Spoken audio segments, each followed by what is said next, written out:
بسم اللہ الرحمن الرحیم۔ السلام علیکم ورحمۃ اللہ وبرکاتہ۔ حضرت ابو عبیدہ نے حضرت عبداللہ بن جعفر کو 500 سواروں پر سردار مقرر کیا اور ان کو سیاہ رنگ کے کپڑے کا علم عنایت فرمایا۔ حضرت عبداللہ بن جعفر کے لشکر میں 18 مجاہدین اصحاب بدر میں سے تھے۔ حضرت عبداللہ نے حسن ابی القدس کی اطلاع دینے والے ماہدی نصرانی عرب کو رہبری کی خدمت انجام دینے کے لیے لشکر کے ساتھ بھیجا تھا۔ حضرت عبداللہ بن جعفر 15 شعبان المعظم 13 ہجری کی شب یعنی شب برات میں روانہ ہوئے۔ بڑا ہی خوشنما اور دلکش منظر تھا۔ ماہ کامل اپنی پوری آب و تاب سے کھلا ہوا تھا۔ راہ چلتے ہوئے حضرت واصلہ بن اسقا جو جنگ بدر میں حاضر تھے، ان سے حضرت عبداللہ نے فرمایا کہ آج نصف شعبان کی بڑی برکت والی شب ہے۔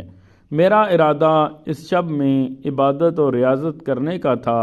حضرت واصلہ نے جواب میں فرمایا کہ راہ خدا میں چلنا قیام کرنے سے بہتر ہے۔ اللہ تعالیٰ بہت ثواب دینے والا اور کرم کرنے والا ہے۔ پوری رات سفر کرنے کے بعد لشکر اسلام ایک گرجا گھر کے قریب رکا۔ لشکر کا شور و غل سن کر ایک راہب صومعہ سے نکل کر لشکر کے قریب آیا اور تمام مجاہدوں کو تز بز کی نگاہ سے گور گور کر دیکھنے لگا۔ تھوڑی دیر کے بعد راہب نے پوچھا کہ تم کون لوگ ہو؟ جواب دیا گیا کہ ہم اہل عرب ہیں۔ راہب نے پھر پوچھا کہ کیا تم محمدی ہو؟ جواب دیا گیا کہ ہاں۔ پھر وہ راہب ہر ایک شخص کو بغور دیکھنے لگا۔ جب اس نے حضرت عبداللہ کو دیکھا تو بس دیکھتا ہی رہ گیا۔ حضرت عبداللہ بن جعفر کی صورت اور سیرت میں حضور نبی کریم صلی اللہ علیہ وآلہ وسلم کے بہت زیادہ متشابہ تھے۔ حضرت عبداللہ نے جعفر کا پرنور چہرہ دیکھ کر راہب نے لوگوں سے پوچھا کہ کیا یہ نوجوان تمہارے نبی کے صاحبزادے ہیں؟ مجاہدوں نے جواب دیا نہیں۔ راہب نے کہا کہ ان کی دونوں آنکھوں سے نبوت کا نور چھلکتا ہے، کیا ان کو تمہارے نبی سے کوئی قرابت ہے؟ مجاہدوں نے کہا کہ یہ ہمارے نبی کے چچا کے بیٹے ہیں۔ راہب نے حکیمانہ لہجے میں کہا کہ یہ پتے ہیں اور پتوں میں درخت کی تاثیر ہوتی ہے۔ حضرت عبداللہ نے راہب سے پوچھا کہ کیا تم رسول مقبول صلی اللہ علیہ وآلہ وسلم کو جانتے ہو؟ راہب نے جواب دیا کہ کیوں نہیں، ان کا مبارک نام تورات، انجیل، زبور میں لکھا ہے۔ ان کی صفت میں مذکور ہے کہ وہ سرخ رنگ کے اونٹ پر برہنہ تلوار ہوں گے۔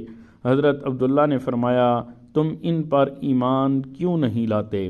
راہب نے جواب دیتے ہوئے آسمان کی طرف ہاتھ اٹھا کر اشارہ کرتے ہوئے کہا کہ یہ امر اس وقت واقع ہوگا جب مالک آسمان کو منظور ہوگا۔ راہب کا کلام سن کر مجاہدوں نے تعجب کیا اور پھر لشکر وہاں سے کوچ کر کے حسن ابی القدس کے قلعہ کی طرف آگے بڑھا۔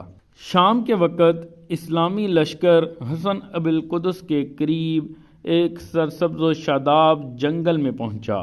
ماہدی راہبری نے کہا کہ تم یہاں ٹھہرو، میں جا کر بازار کے میلے کی خبر معلوم کر کے آؤں۔ راہبری لشکر کو ٹھہرا کر گیا اور بہت تاخیر کے بعد رات میں واپس لوٹا۔ اس کا چہرہ اترا ہوا تھا۔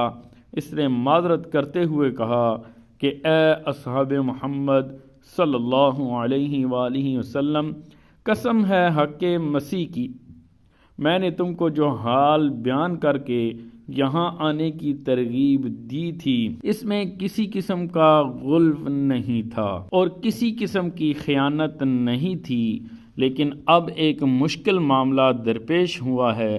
بازار تو حسب معمول لگ گیا ہے، لیکن فرزہ کے حاکم طرابلس نے کسی رومی بادشاہ کے ساتھ اپنی بیٹی کا نکاح کیا ہے اور مذہب کی رسم ادا کرنے اور قربانی کے لیے دلہن کو گرجا گھر کے قریب لایا گیا ہے۔ اور بڑی تعداد میں رومی سپاہی کی ہتھیاروں ساز و سامان کے ساتھ ان کی حفاظت اور نگرانی کے لیے آئے ہوئے ہیں۔ حضرت عبداللہ نے اس سے پوچھا کہ دشمنوں کی تعداد؟ اس نے بتایا کہ 20,000 آدمی تو بازار میں جمع ہوئے ہیں، 5,000 سوار لڑنے والے ہتھیاروں کے ساتھ موجود ہیں، یعنی کل 25,000 کی تعداد ہے، تم صرف 500 کی تعداد میں ہو۔ علاوہ ازیں اگر یہاں جنگ ہوئی تو اطراف کے علاقوں سے کافی تعداد میں رومی آ پڑیں گے، جبکہ تمہاری کمک کرنے والا لشکر دمشق میں ہے، جو یہاں سے لمبے فاصلے پر ہے، لہٰذا میری رائے یہ ہے کہ وہاں جانے کا ارادہ موقوف کر کے یہاں سے ہی واپس پلٹ جاؤ۔ اس کے آگے کیا ہوا یہ ساری تفصیل ہم انشاءاللہ آپ کو نیکسٹ ویڈیو میں بتائیں گے۔ دعاؤں میں ہمیں یاد رکھیے گا۔ اجازت دیجیے، اللہ حافظ۔